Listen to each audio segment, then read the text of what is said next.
महाभारत की कहानी। भीष्म पितामह के 5 दंतकारी तीर। यह बात उस समय की है जब कुरुक्षेत्र में कौरवों और पांडवों के बीच युद्ध चल रहा था। पितामह भीष्म कौरवों की ओर से युद्ध लड़ रहे थे, लेकिन कौरवों के सबसे बड़े भाई दुर्योधन को लगता था कि भीष्म पितामह पांडवों को नुकसान नहीं पहुंचाना चाहते। दुर्योधन का मानना था कि पितामह भीष्म बहुत शक्तिशाली है और पांडवों को मारना उनके लिए बहुत आसान है। इसी सोच में डूबा दुर्योधन पितामह के पास पहुंचा।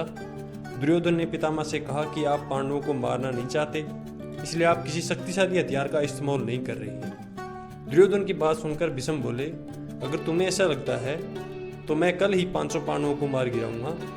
मेरे पास 5 चमत्कारी तीर है जिनका उपयोग मैं कल युद्ध में करूंगा। मुझे आप पर भरोसा नहीं है, दुर्योधन बोले, इसलिए आप ये 500 चमत्कारी तीर मुझे दे दीजिए, मैं इन्हें अपने कमरे में सुरक्षित रखूंगा। भीष्म ने वो 500 तीर दुर्योधन को दे दिए। दूसरी ओर श्री कृष्ण को इस बात का पता चल गया। उन्होंने अर्जुन को इस बात की जानकारी दी। अर्जुन यह सुनकर घबरा गया और सोचने लगा इस मुसीबत से कैसे बचा जाए। श्री कृष्ण ने अर्जुन को याद दिलाया कि एक बार तुमने दुर्योधन को गंधर्वों से बधाया था, तब दुर्योधन ने तुमसे कहा था कि इस एहसान के बदले तुम भविष्य में मुझसे कुछ भी मांग सकते हो। यही सही समय है, तुम दुर्योधन से वो 5 चमत्कार तीर मांग लो। इसी तरह तुम्हारी और तुम्हारे भाइयों की जान बच सकती है। अर्जुन को श्री कृष्ण की सलाह बिल्कुल सही लगी। उसे दुर्योधन का दिया वचन याद आ गया।